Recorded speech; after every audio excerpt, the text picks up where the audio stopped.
وقت کا ماحول آپ کو بیٹھنے سے نہ روک سکا اور آپ اللہ کی محبت میں اور نبی کی محبت میں یہاں پر چلے آئے. میں خود بھی دعا کرتا ہوں اور علماء بھی کرتے ہیں, اللہ ان سے راضی ہو جانا اور اللہ ان سے جنت سے کم بدلے پر راضی مت ہونا. اللہ ان سے,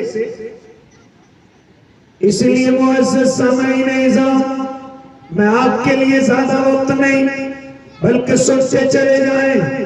ایک بات اپنے ذہنوں میں بٹھا لیں, میں نے یہ بات قرآن کریم سے کی ہے.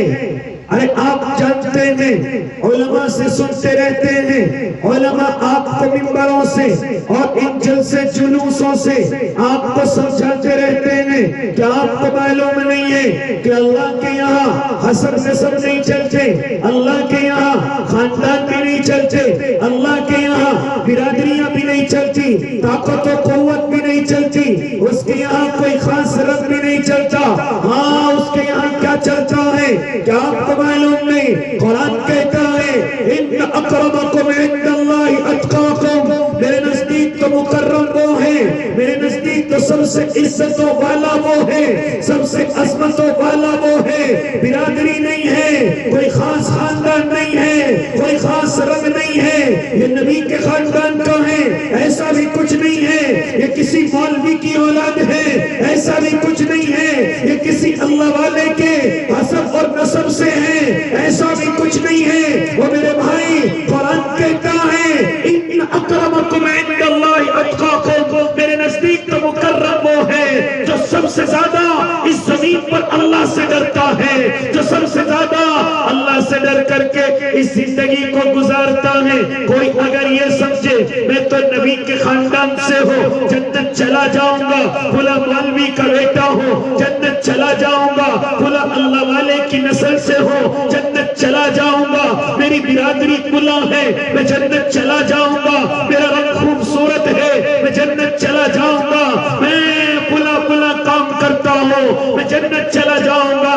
نا نا میرے بھائی, قرآن کہتا ہے اگر جنت کے مالک بننا چاہتے ہو, اگر جنت جانا چاہتے ہو, ان اکرمکم عند اللہ اتقاکم, تو متقی بن کر کے دکھاؤ, پرہیزگار بن کر کے دکھاؤ, اس زندگی کو اللہ کے مطابق گزار کے دکھاؤ, اللہ کے احکام کے مطابق اس زندگی کو گزار کے دکھاؤ, میرے محبوب کے طریقے کے مطابق اس زندگی کو گزار کے دکھاؤ. اگر جنت چاہتے ہو, یہاں حسب نسب نہیں چلتے. کیا آپ کو معلوم نہیں کہ میرے اور آپ کے آقا کی لخت جگر حضرت فاطمہ زہرا جب قبر کے اندر اتاری جا رہی ہیں, ابو ذر غفاری موجود ہیں, حالانکہ علماء سے آپ سنتے رہتے ہیں, آپ کے سبق کو تازہ کرنے کے لیے یہ بات موضوع کے تعلق سے آ گئی. ارے آپ کو معلوم نہیں ہے حضرت ابو ذر غفاری جب حضرت فاطمہ کو قبر کے اندر اتارا جا رہا ہے, کیا کہا تھا حضرت ابو ذر نے؟ اے قبر تو جانتی ہے آج تیرا مہمان کون ہے, آج تیرے اندر حسن حسین کی ماں آ رہی ہے, آج تیرے اندر علی المرتضیٰ کی بیوی تشریف لا رہی ہے, اللہ کے نبی محمد عربی کی لخت جگر آپ کے اندر آ رہی ہے. اے قبر کیا تجھے معلوم ہے کیا آواز آئی تھی؟ ارے بتاتے کیوں نہیں کیا آواز آئی تھی؟ یہاں حسب نسب نہیں چلتے, یہاں خاندان نہیں چلتے, یہاں برادریاں نہیں چلتی. اعمال کے سکے لائے ہو تو میں خوش آمدید کہوں گی, اور اگر اعمال نہیں ہے میں بچھوؤں کا گھر ہوں, میں کیڑے مکوڑوں کا گھر ہوں, میں بڑی پریشانیوں کا گھر ہوں. اگر اعمال نامے اچھے ہیں تو میں مرحبا کہوں گی, میں خوش آمدید کہوں گی, اور اگر اعمال نہیں ہے تو میں بڑی پریشانیوں کا گھر ہوں. او اللہ کے بندو, ذرا دلوں پر ہاتھ رکھ کر کے بتاؤ کیا یہ جواب حضرت فاطمہ کے لیے تھا؟ نا نا نعوذ باللہ, اس اللہ کی بندی کے لیے نہیں. ارے بہت وہ دیوانی ہے کہ جس کی غربت کو دیکھ کر, جس کی فکر و فاقے کو دیکھ کر فرشتوں کی آنکھوں میں آنسو آ جائے, آسمان رو پڑے, آسمانوں سے سلام اتر آئے. یہ تو وہ دیوانی ہے جن کو دیکھ کر میرے اور آپ کے آقا کھڑے ہو جائیں. یہ تو وہ اللہ کی بندی ہے جو جنت کی عورتوں کی سردار ہے. یہ تو وہ اللہ کی بندی ہیں کہ آسمانوں سے سلام اترتے ہو؟ یہ قبر کا جواب حضرت فاطمہ کے لیے نہیں بلکہ میرے اور آپ کے لیے تھا۔ دو چار رکعتیں پڑھ کر اپنے آپ کو جنت کا ٹھیکیدار ماننے والوں، دو چار کتابوں کا مطالعہ کر کے اپنے آپ کو حضرت جی سمجھنے والوں، اعمال کے سکے لے کر کے آنا۔ اللہ تمہارے راتوں کے اندھیروں کو بھی جانتا ہے اور دن کے اجالوں کو بھی جانتا ہے۔ اس لیے معزز سامعین اعزام، اللہ کے یہاں کس کی قدر و منزلت ہے؟ اللہ کے یہاں قدر و منزلت اس کی ہے جو اللہ سے سب سے زیادہ ڈرتا ہے۔ برادری کوئی ہو، امیر ہو یا غریب ہو، گورا ہو یا کالا ہو، ارے اس چیز سے کوئی فرق نہیں پڑتا، لیکن اگر اللہ سے سب سے زیادہ ڈرتا ہے، یہ جنت کا حقدار ہے، یہ جنت کا مالک ہے۔ کہ آپ کو معلوم نہیں، اس طرح کی مثالیں میرے اور آپ کے رب نے دنیا میں باقی رکھ کر کے دکھائی ہیں کہ ہمارے یہاں حسب سے سب نہیں چلتے۔ کہ آپ کو معلوم نہیں ہے، ارے جب میرے اور آپ کے آقا محمد عربی کو نبوت سے سرفراز کر دیا گیا، یہ بات میں کیوں کہنے چلا ہوں؟ یہ بات اس لیے کہنے چلا، اللہ کے یہاں حسب نسب نہیں، اللہ کے یہاں خاندان نہیں، اللہ کے یہاں کوئی خاص رنگ نہیں، بلکہ اللہ کے یہاں تو مکرم وہ ہے جو سب سے زیادہ اللہ سے ڈرتا ہے۔ اس بات کو ذہن میں رکھ کر کے میری اگلی بات سننا شروع کریں کہ آپ کو معلوم نہیں، ارے جب میرے اور آپ کے آقا کو نبوت سے سرفراز کر دیا گیا اور حکم یہ دے دیا گیا، یا ایھا المدثر قم فانذر وربک فکبر وثیابک فطہر، کیا کہا میرے رب سے؟ میرے رب نے اب میرے آقا سے، اے میرے محبوب کھڑے ہو جائیے اور لوگوں کو اللہ کی طرف بلائیے، لوگوں کو اللہ سے ڈرائیے۔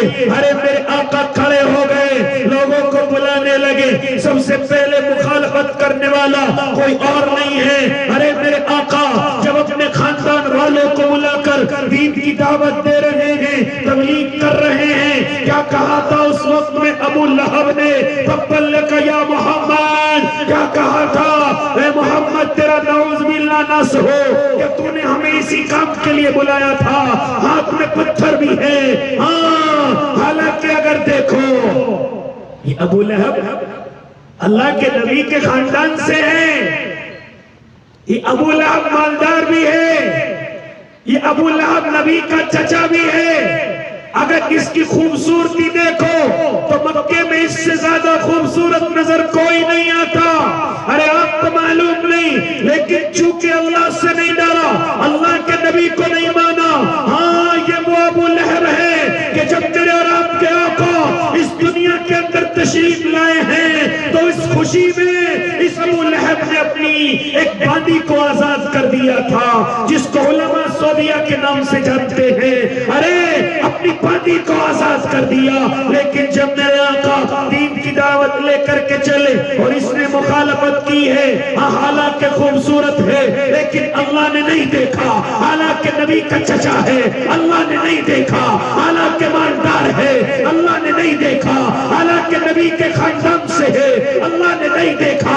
ارے دیکھنے میں بڑا خوبصورت ہے لیکن اللہ نے نہیں دیکھا، اللہ سے نہیں ڈرتا، نبی کی نہیں مانتا، تو تیرا اور اللہ کا کوئی تعلق نہیں ہے۔ پھر میرے رب نے آیتیں اتاری ہیں، تبت یدا ابی لہب، تبت یدا ابی لہب، یہ آیتیں اتاری ہیں قیامت تک جو قرآن پڑھتا رہے گا ابو لہب پر لعنتیں بھیجتا رہے گا۔ میرے رب نے یہ نہیں دیکھا یہ نبی کے خاندان سے ہے،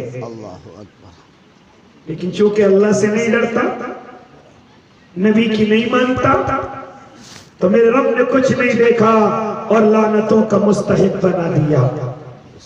اس لیے آگے چلیے، اور بھی تمہیں ایسے نام نظر آئیں گے۔ آپ دیکھیں گے ابو جہل ہے، مکے کا سردار ہے، بڑا طاقتور رہے، اللہ کے نبی 70 سے زیادہ مرتبہ اس کے گھر پر دعوت کو لے کر کے گئے ہیں، لیکن نہ مانی اور اللہ کے نبی کو پریشان کرتا رہا۔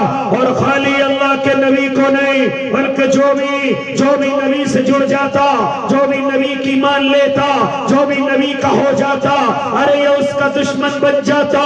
کیا آپ کو معلوم نہیں ہے کہ جب میرے اور آپ کے آقا، میرے اور آپ کے آقا مکہ المکرمہ چھوڑ کر مدینہ المنورہ غار ثور میں 3 دن تک رہے ہیں، 3 دن تک اس قید و بند میں رہے ہیں، جس میں بھی شاعر کہہ رہا تھا کہ مکڑی کے جالے سے حفاظت ہوئی ہے۔ ارے یہ وہی تو غار ثور ہے جہاں میرے اور آپ کے آقا اور حضرت ابو بکر صدیق ہیں۔ میں بات ابو جہل کی کرنے لگا، ارے میرے آقا نے اس کو اس امت کا فرعون کہا ہے، ابو جہل کہا ہے، ورنہ نام تو اس کا عمر ابن ہشام ہے۔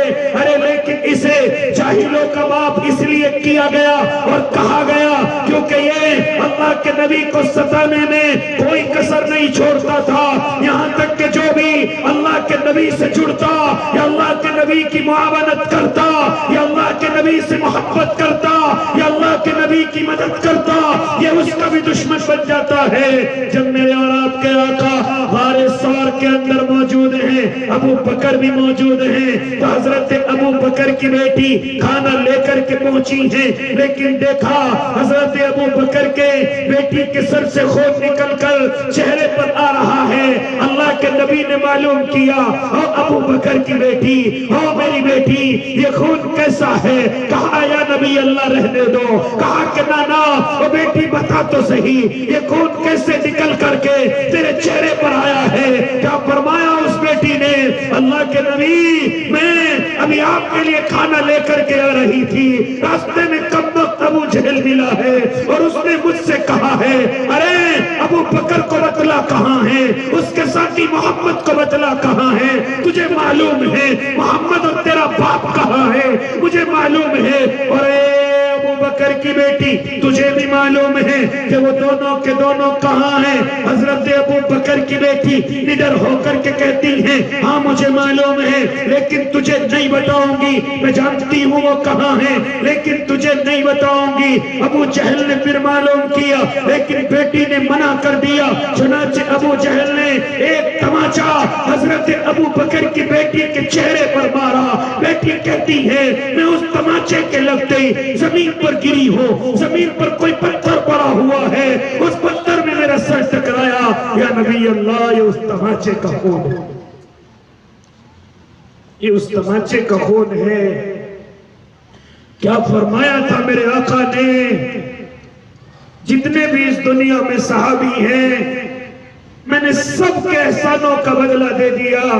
اے ابو بکر تیری ذات وہ ذات ہے کہ تیرے احسانوں کا بدلہ میں نہیں، کل قیامت میں اللہ خود دے گا، کل قیامت میں اللہ خود تیرے احسانوں کا بدلہ دے گا۔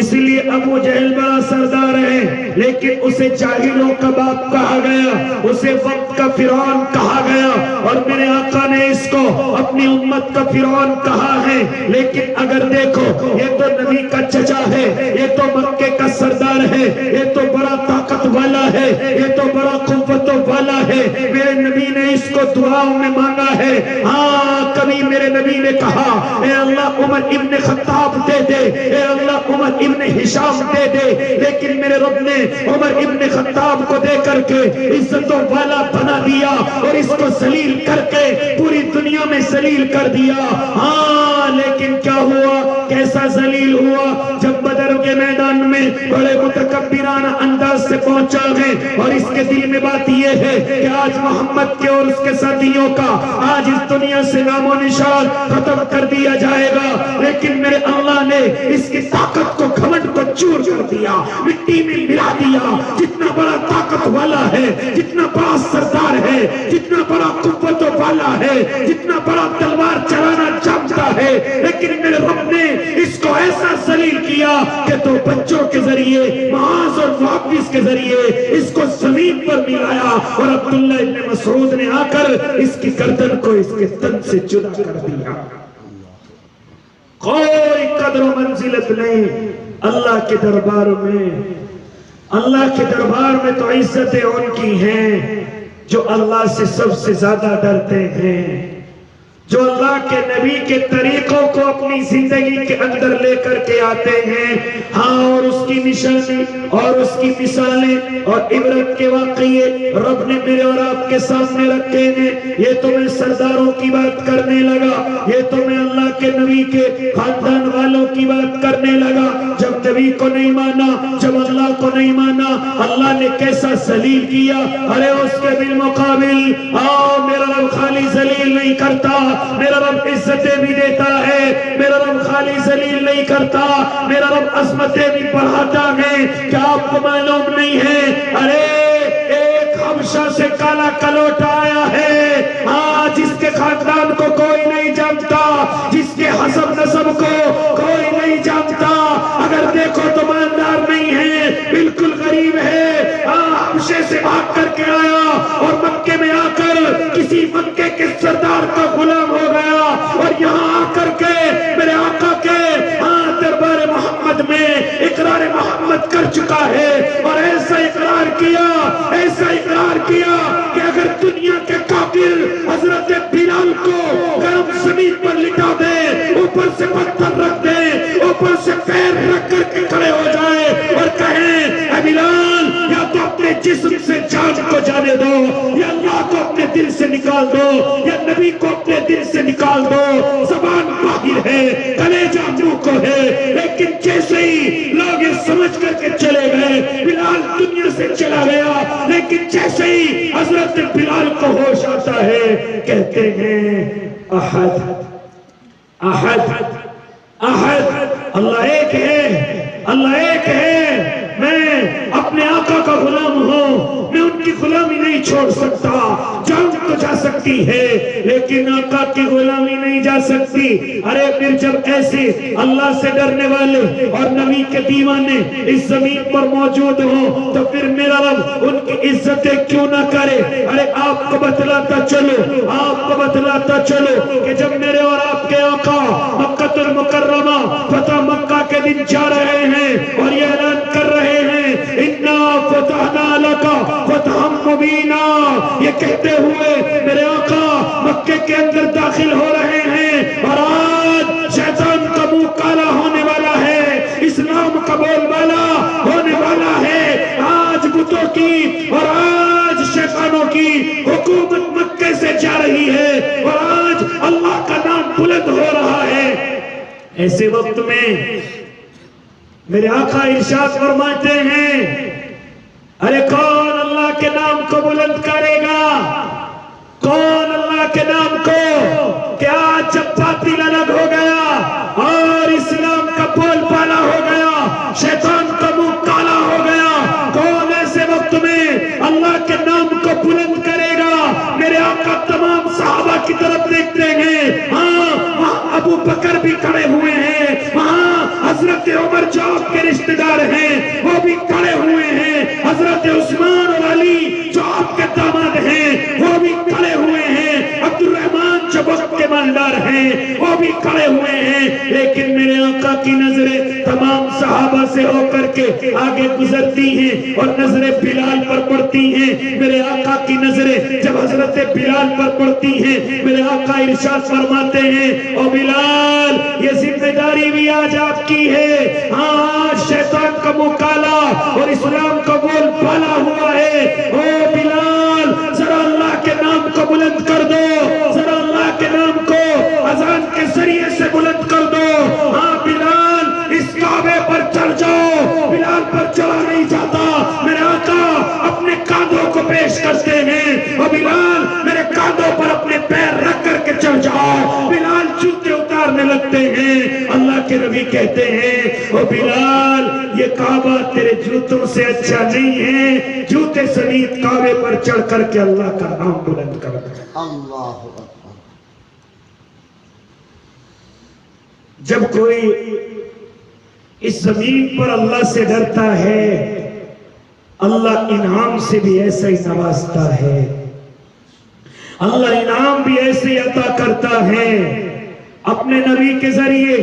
یہ تو میں دنیا کی بات کرنے لگا، ارے بلال کا درجہ تو علماء نے اس وقت بھی گنایا اور سنوایا ہے جب میرے اور آپ کے آقا معراج پر سفر کے لیے گئے ہیں اور آقا نے جہنم کو بھی دیکھا ہے، آقا نے جنت کو بھی دیکھا ہے، آقا جنت کو دیکھ رہے ہیں، آقا جنت کا مشاہدہ کر رہے ہیں، لیکن میرے آقا محسوس کرتے ہیں ارے مجھ سے آگے کوئی چل رہا ہے۔ ہاں جبرائیل سے معلوم کرتے ہیں، جنت والوں سے معلوم کرتے ہیں، اے جبرائیل یہ کون ہے جو مجھ سے آگے چل رہا ہے؟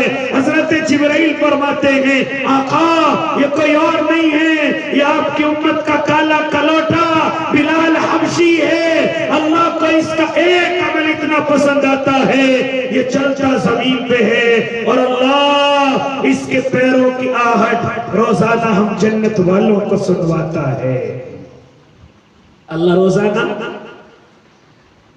تو اسی لیے میرے بھائی کیا بات نکل کر کے آئی کہ اس دنیا میں اور آخرت میں اللہ کی نظروں میں اگر کسی کی قدر ہے تو صرف وہ اللہ سے ڈرنے والوں کی ہے، جو اللہ سے ڈر کر کے اس زندگی کو گزارتے ہیں۔ ہاں جو اللہ کے مطابق اس زندگی کو گزارتے ہیں۔ مجھے اور آپ کو چاہیے کہ اگر میں اور آپ اپنی قدر کرانا چاہتے ہیں اور اللہ کی نظروں میں اپنی عزت اور عظمت بڑھانا چاہتے ہیں تو مجھے اور آپ کو چاہیے کہ میں اور آپ اس زندگی کو اللہ سے ڈر کر کے گزاریں۔ اب اس مختصر سی بات کے بعد آؤ آگے چلیں۔ اب ڈرنا کہاں ہے؟ ڈرنا خالی مسجدوں کا نام نہیں ہے، ڈرنا خالی رمضان کے مہینے کا نام نہیں ہے، بلکہ ہر وقت میں اپنے رب سے ڈر کر کے دکھانا ہے۔ اور کیسا ڈرنا ہے؟ قرآن تو کہتا ہے یا ایھا الذین آمنوا اتقوا اللہ حق تقاتہ، کیا فرما رہے ہیں میرے رب؟ اے ایمان والے اللہ سے اس طرح ڈرو جیسے اس سے ڈرنے کا حق ہے۔ خالی مسجد نام ڈرنے کا نہیں ہے، خالی رمضان کا مہینہ اللہ سے ڈرنے کا نام نہیں ہے۔ میرے پاس وقت ہوتا تو میں بات کو اور لمبی کرتا، لیکن میرے بھائی آؤ چلو بتلاتا چلو۔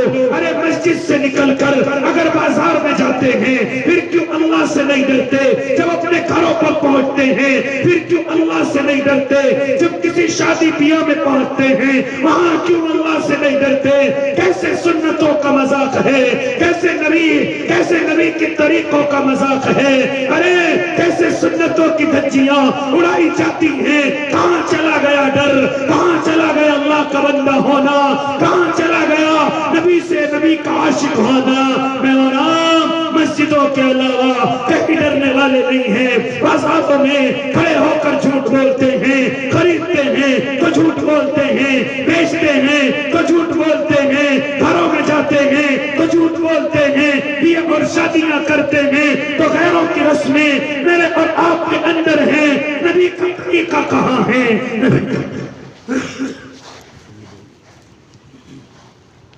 نبی کی محبت کہاں ہے؟ اور پھر کہتے ہیں ہم نبی کے امتی، اور پھر کہتے ہیں کہ ہم نبی کے شیدائی۔ صرف مسجدیں ڈرنے کا نام نہیں ہے۔ میں ایک بات یہاں سے اور الگ کرنے لگا ہوں، جب اللہ مجھے اور آپ کو کسی کی ذمہ داری دے دے تو پھر یہاں ڈر کہاں چلا گیا؟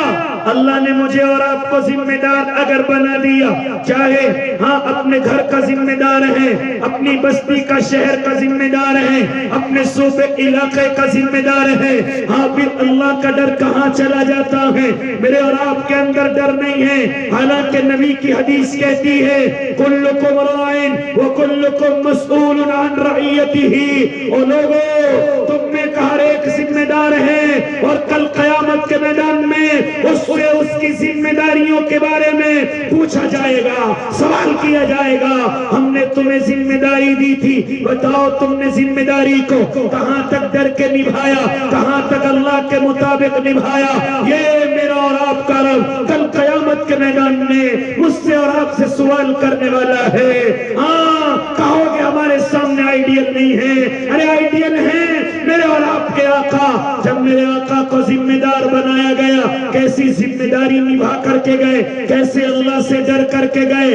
ارے اگر صحابہ خوف میں ہیں تو میرے آقا ان کے ساتھ کھڑے ہوئے ہیں. اگر آقا جنگ کے میدان میں ہیں، صحابہ جنگ کے میدان میں ہیں، میرے آقا کاندھے سے کاندھا ملا کر ان کے ساتھ کھڑے ہوئے ہیں. ارے اگر صحابہ غزوہ خندق کے موقع پر بھوکے ہیں اور ایک پتھر باندھا ہوا ہے تو میرے آقا وہ ذمہ دار نہیں جو کھا کر کے بیٹھ جائے، بلکہ دو دو پتھر بندھے ہوئے ہیں. ہاں اگر اس موقع پر حضرت جابر آ کر کے چپکے سے آقا کی دعوت کر دیتے ہیں تو آقا خود کھڑے ہو کر کے نہیں جاتے، بلکہ تمام صحابہ کو اپنے ساتھ لے کر کے جاتے ہیں تاکہ دنیا کو معلوم ہو جائے ذمہ داری کیسے نبھاتے ہیں، ذمہ داری کہاں کسے جاتا ہے، ذمہ داریوں میں کیسے اللہ سے ڈرا جاتا ہے.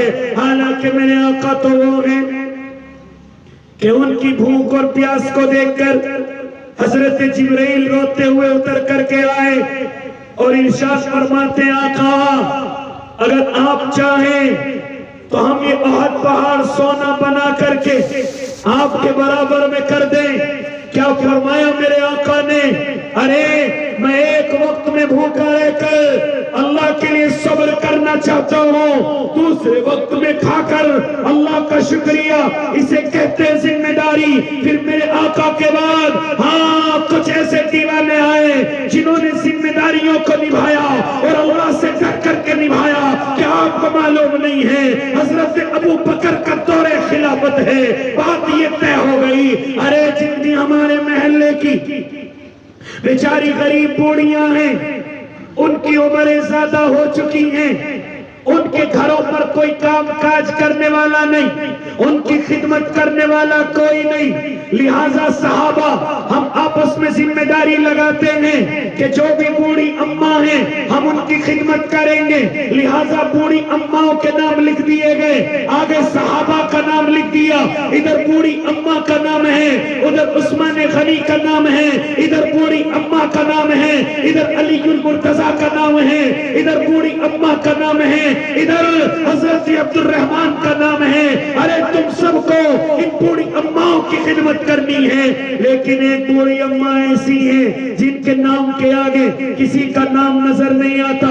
حضرت عمر ابن خطاب کے دل میں بات آتی ہے ارے کیوں نہ ان کی خدمت میں کر لو. چنانچہ صبح ہوتے حضرت عمر ان بوڑھی ضعیف اماں کے گھر پر پہنچتے ہیں، کنڈی کھٹکھٹاتے ہیں، ہاں دروازے پر بوڑھی اماں آتی ہیں. حضرت عمر کہتے ہیں اماں میں آپ کی خدمت کے لیے آیا ہوں، اماں اگر کوئی پانی وغیرہ کا کام ہو تو مجھے بتا دینا، جھاڑو برتن کا کام ہو تو مجھے بتا دینا، اماں میں آپ کی خدمت کرنے آیا ہوں. چنانچہ اماں کہتی ہیں او میرے بچے میری خدمت تو کوئی تجھ سے پہلے کر کے جا چکا ہے. چنانچہ اگلا روز ہو گیا، حضرت عمر اور پہلے پہنچے، کنڈی کھٹکھٹائی، اماں خادم آیا ہے، کہا کہ نانا میری خدمت تو کوئی کر کے جا چکا ہے. اگلے دن اور اندھیرے میں آئے، اماں خدمت کرنے آیا ہوں. اماں کہتی ہیں او میرے بچے میری خدمت تو کوئی تجھ سے پہلے اندھیرے میں کر کے جا چکا ہے. اگلا روز ہو گیا، اگلا روز ہو گیا، حضرت عمر بالکل اندھیرے میں پہنچے، چھپ کر کے بیٹھ گئے کہ 3-4 روز سے آ رہا ہوں. اماں کہتی ہے میری خدمت کر کے کوئی جا چکا ہے. اندھیرے میں چھپ کر کے بیٹھ گئے. ہاں جب دیکھا کہ خدمت کرنے والا کون ہے، آنکھوں سے آنسو حضرت عمر کی جاری ہو گئے، کیونکہ خدمت کرنے والا کوئی اور نہیں ہے بلکہ خدمت کرنے والا وہ ہے جس کو قرآن کہتا ہے ثانی اثنین اذ ہما فی الغار، جس کو قرآن کہتا ہے لا تحزن ان اللہ معنا. ہاں جو اپنے کپڑے بدل کر کے ٹاٹ پہن لے، جبرائیل اور آسمان کے تمام فرشتے ٹاٹ کا لباس پہن لے، اس بوڑھی اماں کی خدمت کرنے والا کوئی اور نہیں ہے، کوئی اور نہیں ہے بلکہ اس وقت کے خلیفہ حضرت ابو بکر صدیق رضی اللہ تعالیٰ عنہ، کوئی اور نہیں ہے. اور عزتیں گاڑیوں میں نہیں ہیں، عزتیں بنگلوں میں نہیں ہیں. ارے کسی غریب کا سہارا بنو اگر عزتیں چاہتے ہو، کسی غریب کے آنسوؤں کو پوچھو اگر عزتیں چاہتے ہو.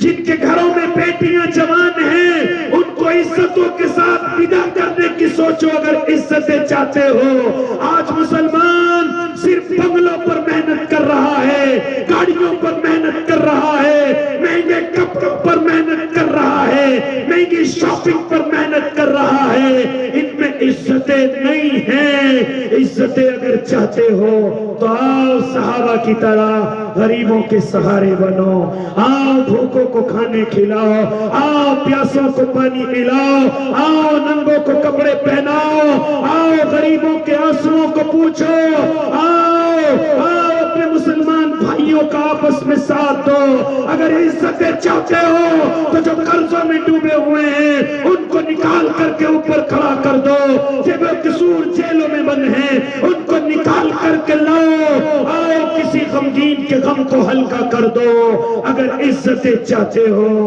بنگلوں میں گاڑیوں میں عزتیں نہیں ہیں، عزتیں نہیں ہیں۔ مہنگی مہنگی شادیاں کرنا، مہنگا مہنگا جہیز دینا، شادیوں میں الٹی سیدھی حرکتیں کر کے ریکارڈ بنانا عزتیں نہیں ہیں، اور ذلیل ہوتے چلے جائیں گے میں اور آپ، اور ہو رہے ہیں، کوئی کسر باقی نہیں ہے ذلیل ہونے میں اور آپ ذلت و پستی کی غار میں گرے جا چکے ہیں، ہم ہر میدان میں پیچھے ہیں۔ اور کیا سمجھتے ہو جے پور والو، ہر میدان میں اور آپ پیچھے ہیں، چاہے تعلیم کا میدان اٹھا لو بڑے پیچھے گرے پڑے ہیں، چاہے سیاست کا میدان اٹھا لو کوئی میرا اور آپ کا نام و نشان نہیں ہے، مالداروں کی گنتی گن لو کوئی نام و نشان نہیں ہے، اقتصادیات معاشیات ہر میدان میں اور آپ پیچھے تھے۔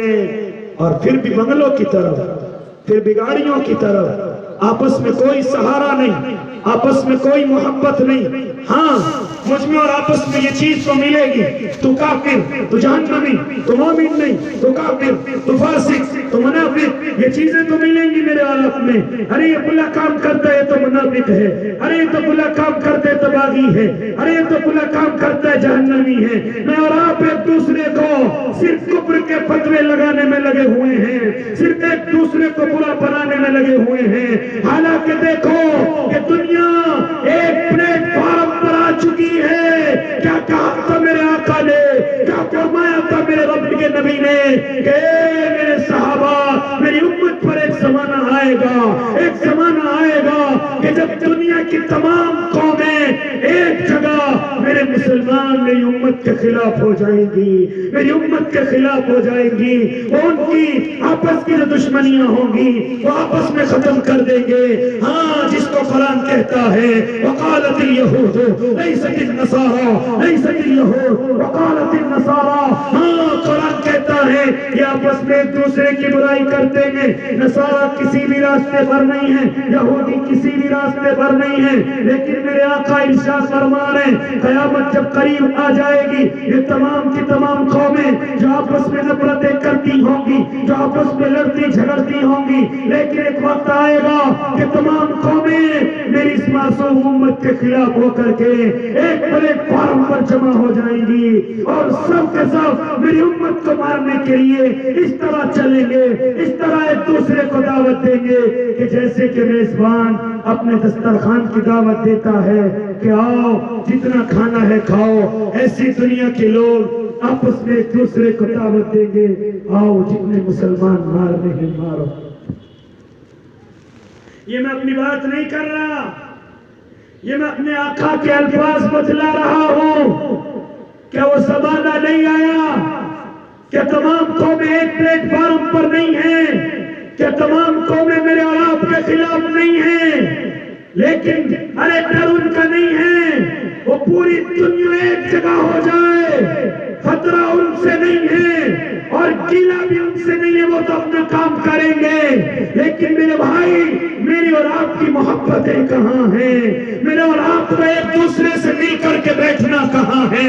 میرے اور آپ کا ایک دوسرے کے آنسو پوچھنا کہاں ہے؟ میرے اور آپ کا ایک دوسرے کی غربت میں ساتھ دینا کہاں ہے؟ میرے اور آپ کا غمگینوں کو غم کو ہلکا کرنا کہاں ہے؟ پڑوسیوں کی قدر کرنا کہاں ہے؟ رشتہ داروں سے محبت کرنا کہاں ہے؟ بڑوں کی عزت کرنا کہاں ہے، علماء کی قدر کرنا کہاں ہے، بچوں پر شفقت کرنا کہاں ہے، گلہ ان کا نہیں ہے۔ لیکن میں اور آپ کیوں الگ الگ ہو کر کے بیٹھ گئے؟ کیوں الگ الگ ہو کر کے بیٹھ گئے؟ یہ کھڑا ہو کر کے درود و سلام پڑھتا ہے، یہ ہمارا فرقہ نہیں ہے۔ یہ فلاں جماعت کا آدمی ہے، ہمارا آدمی نہیں ہے۔ یہ فلاں آدمی ہے، اس کو مسجد میں آنے نہ دیا جائے۔ صرف اسی کام میں اور آپ لگے ہوئے ہیں، صرف اسی کام میں۔ دنیا کی طرف تو کوئی دھیان نہیں، دشمن کی طرف تو کوئی دھیان نہیں، لیکن دھیان کس کی طرف ہے؟ یہ ہاتھ کہاں باندھتا ہے؟ ارے یہ تو کافر ہے، ارے یہ ہاتھ نیچے باندھتا ہے، ارے یہ تو فاسق ہے، یہ تو گنہگار ہے، ارے یہ تو مومن نہیں ہے۔ او میرے بھائیو، او کہاں کب تک یہ چیزیں چلتی رہیں گی؟ کب میں اور آپ اللہ سے ڈر کر کے ایک دوسرے کا ساتھ دیں گے؟ کب میں اور آپ ایک دوسرے کے گلے ملیں گے؟ میں اور آپ کون ہیں ایک دوسرے کو کافر کہنے والے؟ کس نے ٹھیکہ دیا مجھے اور آپ کو کافر کہنے کا، کفر کے فتوے لگانے کا؟